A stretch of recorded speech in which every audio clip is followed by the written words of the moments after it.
All right, so here is 24-8, 9, and 10. We'll go ahead and finish up the rest of chapter 24. 24-8 is really a recap of the molecules and how we actually absorb the molecules once we finally have broken down our molecules into small enough monomers that we can actually absorb. So here's a little figure that goes through the 4 macromolecules of life: carbohydrates, proteins, nucleic acids, and lipids. And for each one, I have P equals and M equals. P is supposed to stand for polymer, and M is supposed to stand for monomer. So polymer, we have many. Monomer, we have one. And for each of these, I have examples, or just the one example that is the polymer that we break, the polymer, and then the monomer, which is what we actually absorb. So for carbohydrates, we have polysaccharides, and then polysaccharides can be further broken down into separate monosaccharides. There's also disaccharides, you might have heard of that, so that's just 2. Then we have proteins. The polymer is polypeptides. Then we can have di and tripeptides, but then finally we want to break it down into an amino acid so that we can absorb it. Lipids, when we're ingesting them, they come in as fats, oils, and sterols, but when we finally get them down to their monomer, that's glycerol and fatty acids. That's the only way we can actually absorb the lipids. And then nucleic acids, finally, these are part of the backbone molecules of DNA and RNA, but on a monomer level, they're actually nucleotides that we can ingest. The next slide is a summary slide of what's going on in digestion, starting at or being broken down by where it is. So in the mouth, we break down starches or carbohydrates. In the stomach, then we break down proteins. In the small intestine, we break down fats. We continue to break down carbohydrates. We begin breaking down proteins, and we begin breaking down we don't begin breaking down proteins. We finish breaking down proteins, and we begin breaking down nucleic acids. And for each of these bullet points, I have what goes in. So starch or carbohydrates plus water. Then we have salivary amylase, which is the enzyme that's getting released from the salivary glands. That helps break it down from big carbohydrates to not so big, but still relatively big carbohydrates. And we still don't have, those are too large that we can't absorb them, so they have to continue being broken down in the small intestine. In the mouth, we also start to break down lipids a little bit with lingual lipase, but we don't talk about that too much in this course. Then in the stomach, we start breaking down proteins. So we have protein and water come in. Pepsin gets activated because of the pH needs to be decreased down to 2 at least. And then we can finally break down large proteins into peptides. But peptides are still a little too big. That's still a polymer. We need to break it down into their amino acids. So we're going to finish that off in the small intestine. So in the small intestine, we finish off the carbohydrates with carbohydrates and water. Then we get pancreatic amylase. That's going to break down our maybe di and trisaccharides into monosaccharides. Some examples of disaccharides are maltose, sucrose, and lactose. And in order to break those down, we need the respective enzymes maltase, sucrase, and lactase. And then those will break down into glucose, galactose, and fructose monomers. So the only thing we can actually absorb from the carbohydrates are those monomer structures like glucose, galactose, and fructose. And those are the only 3, I believe. Then for proteins and water, then we have the pancreatic proteases. So remember, these are being released from the pancreas as inactive enzymes, but they get activated once they reach the brush border, and the enteropeptidase comes and activates trypsinogen and turns that into trypsin, and then we can activate the rest of the proteases that get released from the pancreas. And then those are actually going to help us break down those peptides into free amino acids. So that's what AA stands for. And then finally, fats. So fat droplets plus water plus pancreatic lipase. Pancreatic lipase is really important in helping tag the fat droplet so that the lymphatic system knows how to process it so that we can actually carry it through and do something with it, which we'll talk about here shortly. We also, in order to break down the fats, we need the help of the bile salts from the gallbladder and the liver. And those bile salts are going to help emulsify the fats, break them down into, instead of one big large fat droplet, into smaller fat droplets. And then we have a little bit more surface area to work with those fat droplets, so we can actually get that pancreatic lipase on to tag those fat droplets and shuttle them around as we need to. So this is supposed to be a summary slide. Being able to tell this as a full story is going to be really helpful for this chapter, and so that's the intent of this slide. I would encourage you to make your own version of this slide so that you're able to tell the story of those 4 macromolecules in whatever way, shape, or form. Okay, so once we finally get them down into our monomers, how do we actually get them into the bloodstream? So we have a couple different versions. Let's start with concentration gradients because that's the one that we're most familiar with. So concentration gradients, we're going from high to low. So if we have a lot of amino acids in the lumen of the duodenum or in the jejunum, for example, but a low amount in the bloodstream, and they're able to pass from the, if they were able to diffuse, I guess that's not a good example. Let's talk about water in the large intestine. That's a better example.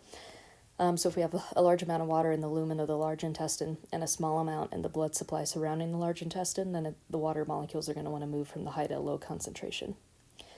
Then we have facilitated diffusion with cotransport. So I'm going to draw a cell for the rest of these as an example. And let's say this is the lumen, and then this is the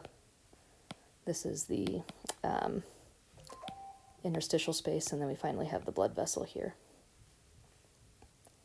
So I'll put I for interstitial, and then that's our blood vessel. And here is the lumen of small intestine. Okay, so let's say that we are trying to absorb those, we're trying to absorb some glucose molecules. Well, glucose molecules, they can't be, we have protein channels along the side of the cells of the small intestine, and they can't necessarily pick up glucose without also picking up something else. So let's say we have glucose floating around, and let's say we have sodium floating around. This protein channel won't be able to actually bring in the glucose molecule without also having sodium come with it. So we call this cotransport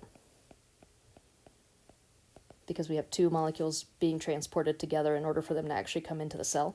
Same thing can happen on this side of the cell.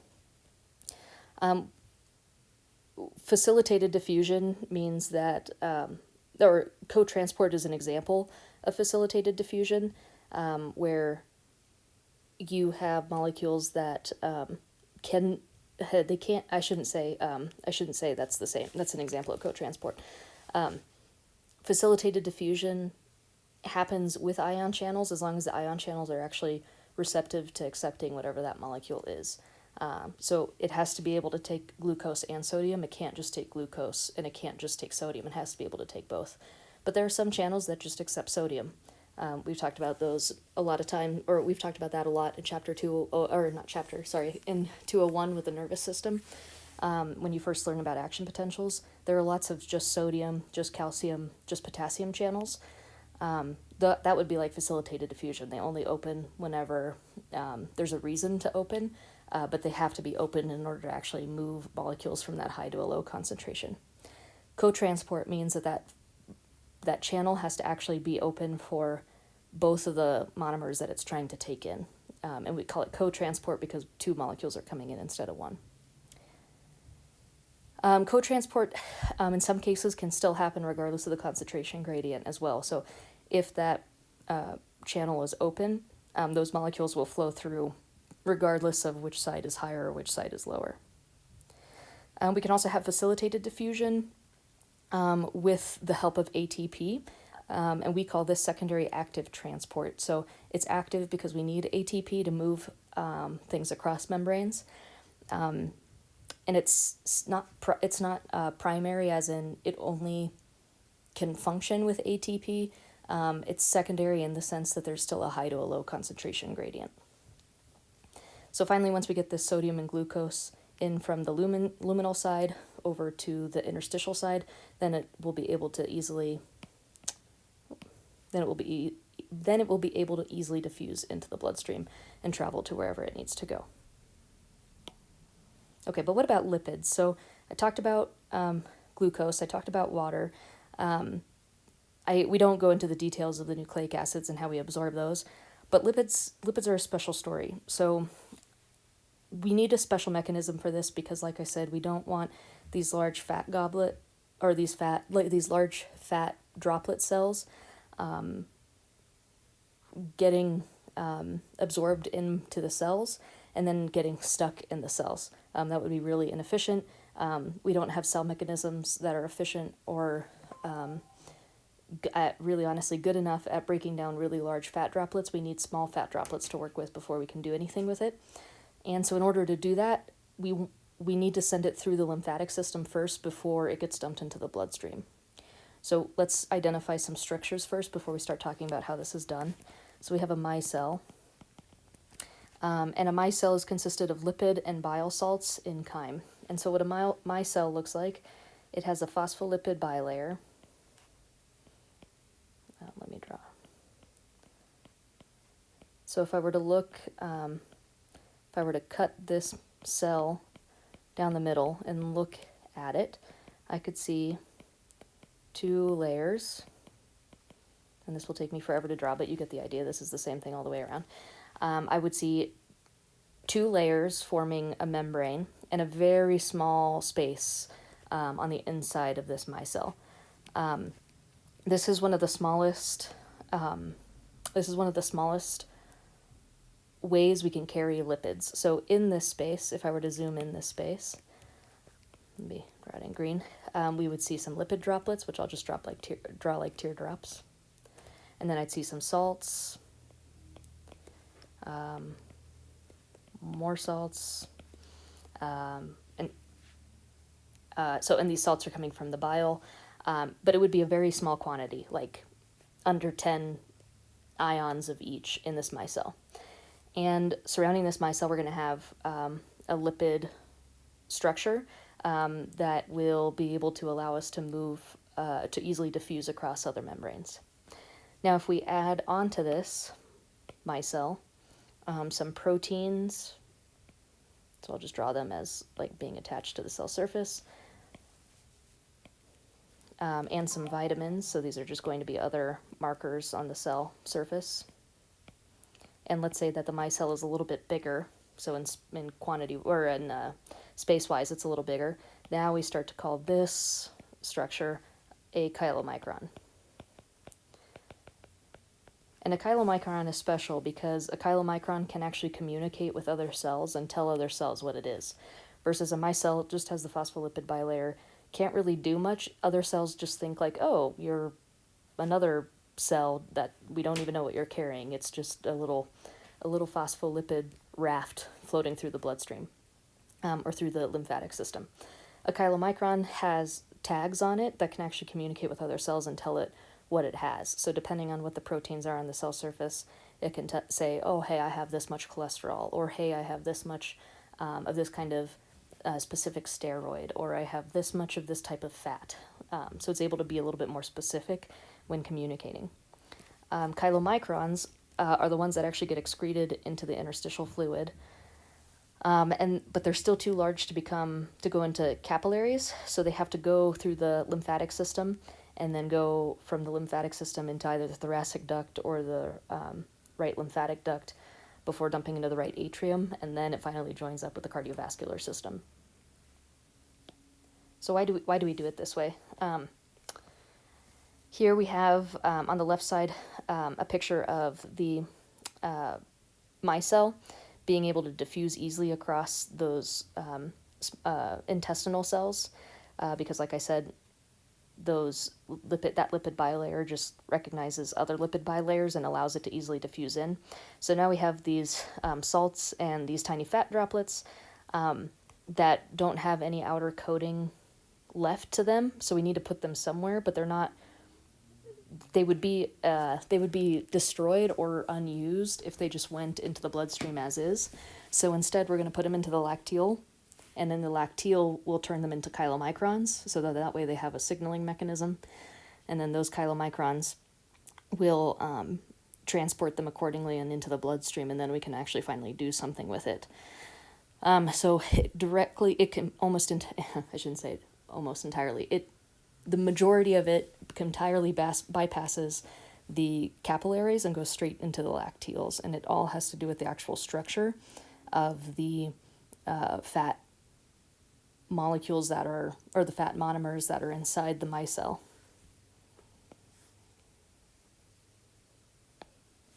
All right, so age-related changes just don't age. Everything gets worse, and in terms of your cells, of course, everything slows down and things are just not as good as they used to be. So division rate of epithelial stem cells declines. So if you ever need to regenerate any of those cells, it'll be really difficult.